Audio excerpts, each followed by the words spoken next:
obbo Lammaa Magarsaa yoo nu dhaggeeffachaa jira ta'eef si kabajna si jaallanna sabboonaa Oromoo jaallattee filattee achi keessan seenne akkuma Oromoo kaanii atillee Oromoo fi waa buusa jettee utuu muummicha ministeeraa ta'uu dandeessuu dabarsitee itti laatte seenaa kana jalqabaa gadhumaatti beenna sin komannu yeroon kun garuu isa dhumaarra geenyeera. Ta'uu milattu obbo Lammaan akkaataa nuti obbo Lammaa hubannu haala adda ta'e barbaachisa yeroo ammaatti. Gam tokkoon ministeera raayyaa ittisa biyyaa jechuun yeroo ammaa kan harka mirgaa Abiy Ahmed ta'ee kan uummata Oromoo rukutaa jiru. Gam tokkoon obbo Lammaan ofiisaatii wal dhabdee adeemsa kallattii qabsoo Oromoo irratti Abiy waliin qabu irratti hundaa'ee sabboonummaa Oromoo qabu irratti hundaa'ee dirree siyaasaa keessaa dhiibamee ba'ee gara moggaatti dhiibamee taa'ee jira. Kana akkamittiin hubata uummanni Oromoo kan jedhu irratti mariin barbaachisaadha. Lammaan yeroo ammaa yeroon kun Lammaadhaaf gadi ba'ee yeroonni itti waa ifa gochuu qabudha jennee yoo laalle akka ilaalcha kiyyatti eeyyee Lammaa Magarsaa ministeerri ittisa raayyaa biyyaa obbo Lammaa Magarsaa jechuun nama uummanni Oromoo jaallatudha, nama uummanni Oromoo kabajudha. Kun gaaffii hin qabu. Kun adeemsa qabsoo Oromoo keessatti boqonnaa dhumarra waan geenyeef kana booda carraan hin jiru. Kana booda yeroo biraan hin jiru. Yookaan yeroo mo'ichaa yeroo victory'ti yookaan immoo yeroo garbummaan Oromoo itti mirkanaa'ee itti fufnudha. So yeroo hin qabnu jechuudha. Kanneen sirna PP nafxanyaa keessa jiran kan isaan itti gadi ba'anii cal jedhanii gadi ba'uu miti. Miidiyaa irratti dubbatanii gadi ba'uu miti. Yoo qabsoo kana uummatatti makamanii itti fufuu danda'u yoo ta'e karoora mataa isaanii qabatanii uummatatti dhufanii makamu. Yoo immoo dirree siyaasaa keessaa hin ba'uun barbaada uummata biras hin dhaabadhu mootummaa kana biras hin dhaabadhu jireenya dhuunfaa koon jiraachuu barbaada yoo jedhan sunis mirga ba'anii jireenya dhuunfaa isaanii akka ba'an uummata beeksisanii deemu. Kanneen immoo uummatatti makamuu barbaadan karoora qabatanii uummatatti makamu. Kanneen immoo lakki diinuma waliin turree diinuma waliin taanee sirna nafxanyaa kan Oromoo lolaa jiru waliin taanee as keessaan hojjenna warri jedhanis aqwaamii isaanii gilsii godhanii itti fufuu mirga waan. So kana keessaa Lammaa Magarsaa qofa miti yeroo ammaatti. Lammaa Magarsaa jaalala waan qabu sabboonummaa waan qabu namni waamaa jira ta'a. Garuu we cannot afford to have Baqqalee or Jawar sit in jail and have Lammaa as a minister. There is something wrong. Hin danda'amu.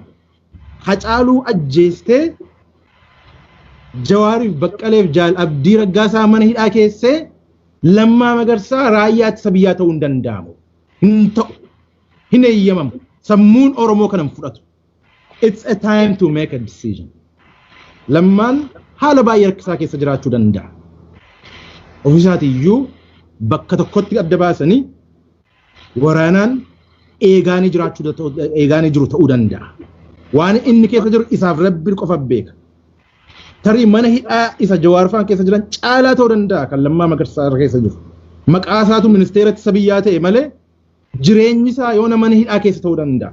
Which dhugaas immoo ta'uu danda'a. Hin beekne. Garuu karaa itti uummatatti gadi ba'u karaa tokko lama barbaadee dhabuu barbaadee hin dhabu jedheen yaada. Hinuma jira. Yeroon kun it's a final moment.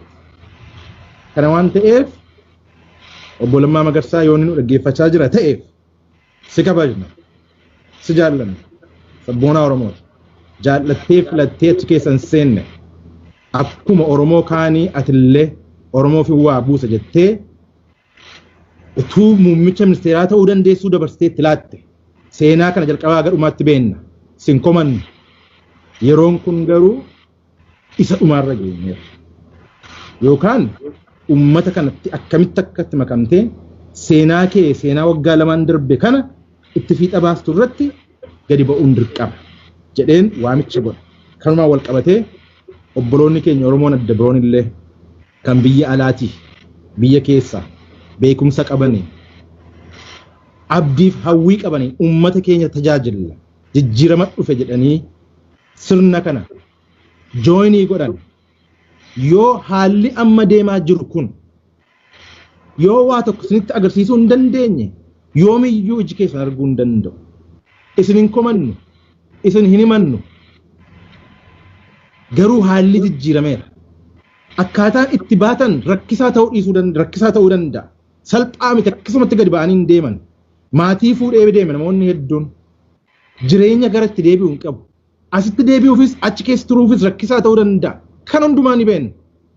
Haa ta'uutii garuu yeroon kun yeroo itti murtii ofitti dabarsan. Yeroo itti murtii walirratti dabarsan. Kana waan ta'eef seenaa jalaa hin baanu. Nutis seenaa jalaa hin baanu. Namni seenaa jalaa ba'u jiru yeroo ammaatti. Kana waan ta'eef isa kana immediately atattamaan itti yaadanii karaa itti seenaa uummata Oromoo itti joinii godhan murteeffachuun barbaachisaadha. Yeroo itti walii hirannu irra hin jiru. Warri Oromoo taatanii bilisiginnaa keessa jirtan hiree wal fakkaataa qabna.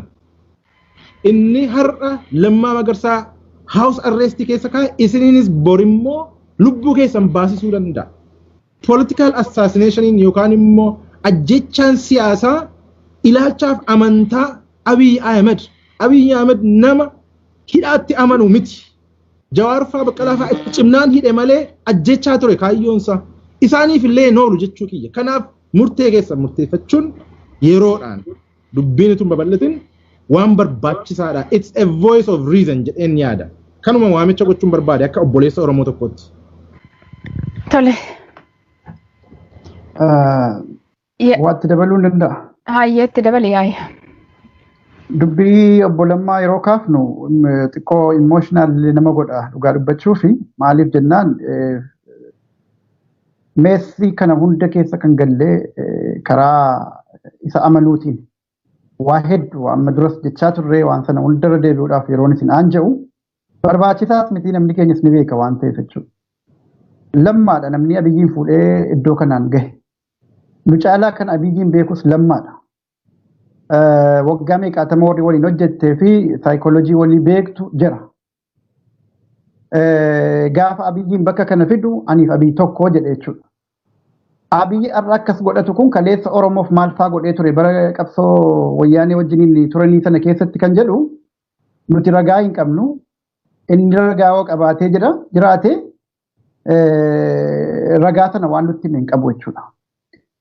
Achi qabii as qabiitii garuu Abiy hanga inni guyyaatti diinummaa isaa Oromoo irratti mirkaneessaa dhufu kana Lammaan aangoo irra ture. Numa arga. Itti gammachuu dhabuu danda'a ta'a. Bilisiginnaa keessaan hin jiru maal jedhee daqiiqaa 5-6 dubbateera ta'uu danda'a. That's not enough. Oromoo convince gochuuf kun gahaa miti jechuudha.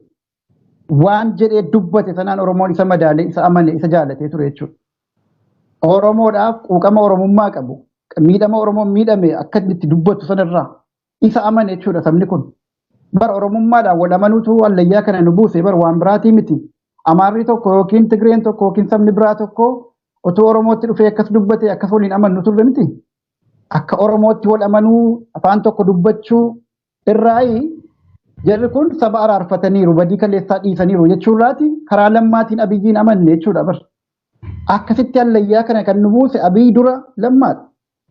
Kana ni beeka mataansa yeroo wanti kun sadarkaa kanatti dhufee gurguddaa nama keenya nyaatu kana odoo asirran gahin dura gara kanatti akka deemaa jiru akka nama siyaasaa tokkootti ni hubata jedheen yaadaan. Waan amma Jawaaritti deemaa jiru kana hidhamuu Jawaar dhiisi waan Hacaaluu ajjeesuuf deemuu kana gara jabbinni amma nagahu namicha kana keessa jiraachuusaa nu hunda caalaa kan arguu danda'u Lammaa ture jechuudha. Odoo lubbuun namaa hin bahin odoo jabaan keenya qabamanii hin hidhamin namni ri'aakshinii barbaachisu dafee argee fudhatee saba kanaan akka inni of eeggatu gochisiisuu danda'u Lammaa ture jechuudha. Nama hamma Lammaa responsible ta'e achi keessa hin jiru. An akkasitti nu hubadhu ilaalcha mataa kootii ta'uu danda'a. Warra sirna bilisiginnaa keessa yookiin sirna mootummaa amma jirtu kana keessa jiru keessa hanga Lammaa namni amanames hin jiru. hanga isaas namni responsibility guddaan itti dhagahamuu qabu hin jiru. Jalqaba namni gadi baasee fullaasee ummata araara gaafate karaan ummataa malee karaan biraa nu baasu hin jiru jedhee onnee namaa keessa seenisa. Akkuma sana hanguma sanaan immoo gaafatama jalaayis hin bahu jechuudha namni kun. Waan dhiigni Oromoo amma dhangala'aa jiru kanaaf waan jajjabaan Oromoodhaa mana hidhaatti naqamaa jiran kanaaf badii kanattis aanee nutti dhufaa jiru hundaaf walumaa galatti cabiinsa Oromoo cabsamaa jiru kana hundaaf kallattiin lammaan irra dhaabbatee dubbataa ture suni gaafatama jalaa isan baasu. Kanaafuu yeroo kanatti dhugaadha tarii dhiibbaa ofiifuu humnaa olitti ta'e jala jiraachuu hin danda'a ta'a. Garuu xiqqaatee ji'a tokko ji'a lama dura odeeffannoo nan qabu dhiibbaa ammasii jala akka hin jirredha. Maddi kan koo yoo qabatamaa miti ta'e hin beeku garuu maddan amanurraa kan hin beeku nagaadhumaan waajjira isaa seenee nama ba'aa ture ta'uusaa hin beeka jechuudha. Rakkoon kun immoo arra dhoohee asa ga'u malee ji'a tokko dhiisiiti ji'a 6-7 dura jalqabe. Arra miti gaafa biltsiginnaan dhalattu gaafa inni nu mormee daqiiqaa 5-6 dubbate sanarraa qabee kallattiin deemamaa jiru kallattii diinummaa Oromoo hamaa ta'uusa. Nu hunda caalaa namni akka ifa guyyaa kanaatti arguu danda'u lammaa ture jechuudha. Reaakshinii inni fudhate argine. Yookiin achi keessatti rigruup gochuudhaaf waan goone yookiin dhiisee bahee Oromoo as keessaa wanta akka wanti eegnan hin jiru qabsoon keenya kaleessaa butameera. Kanaafuu pilaan B qabsoo sirna kana deebisanii jigsuu irratti hojjechuudha qabna jedhee mataadhaan gad bahee dubbachuu hin danda'a ture. Arra meebi at least ji'a tokko dura ni danda'a ture kan jedhu nan beeka. Ammaan tana sa'aa kanatti garuu waan keessa jiru hin beeku. Innuu waan hudha qabamee cuqqaalamee jiraachuu danda'a ta'a. Kanaafuu waa'ee lammaa kana caalaa darbinee deemnee dubbachuu hin dandeenyu. Namoonni gariin dallananii aaranii waan isaan jedhaa jiranis ni beekna. Diraamaadhuma sana iyyuu tarii wal ta'anii irratti hojjetanii kan jedhus ni jira. Ani gama sana keessatti ragaan qabu. Haa ta'u malee lammaan waan irraa eegamu hin goone isa amanuudhaayyuu kana hunda nuuf fide jechuudha. Odoo wayyaanee taate odoo sirna nafxanyaa durii tokkotu ofumaa hooggansiisaa gabbahee waa Oromoodhaan micciiruudhaaf ajjeesuudhaaf hidhuudhaaf onoota namni jalaa bituu hin jiru ture garuu akka kanatti nu galaafatanii jechuu kooti. Badii kana keessa harki isaanii jira. Harka kana keessaa qulqullaa'uuf ammoo ammas waan uummatatti agarsiisan qabu. Anaaf dhugaan siin jedha bakka lammaa toon jiraadhe yeroo kana waa lama keessaa tokko qofa murteeffadha. Yookiin yoo danda'ame waan kaleessa uummata miliyoonaan mana ga'u gammachiisee mirqaansee onnee isaa keessatti mana ijaarradheef jecha har'a wanti sun hundi sababa kiyyaan meesiin sun dhufaa jira waan ta'eef dhiittadhee gadi baheen saba kiyyatti lallabadhee sana booda waan ta'e ta'a jechuudha. Yookiin lubbuu kiyyan jibba gabaabaadhumatti lafa kanarra buluudhuman jibba jechuudha. Garuu I don't know waan inni hojjechaa jiru hin beeku. Maybe wanta irraa eegnu qabu. Saba keenyatti waa tokko himeen dubbii kana xumura. Lammaarraa wanti eegdanu hin jiru. Akkuma dubbiin abii dhumate kan lammaas akka dhumate itti ilaalaa dhiisa. Because waan irraa argine hin qabnu waan ta'eef waan amma dhalataa kana hunda keessatti yookiin ofiifuu lubbuun na jiraatu wadhiisuu hoo jiraates nama jireenyaan du'e tokko ta'eera yookiin lubbuun hoo hin jirres hin beeku waan beeknu hin qabnu hidhaasaa jiraatu jechuudha. Garuu isarraa wanni eegamu hin jiru wanni gaafatamu hin jiru dhibbaa dhibbatti qabsoo keessan sirna Abiyyi Ahmad buqqisuu irratti xiyyeeffadhaa waan akkanaatiin hin burjaajawina achi keessaa namni wayinuu birmataa laata jettanii eegina. Kaleessas humna keessantu as baatee jira kana diraamaan irratti hojjechiise ammas humna keessaniin ofirraa buqqisaa darbaa akkuma reefu dubbataa turreetti kana qofan jechuu barbaada.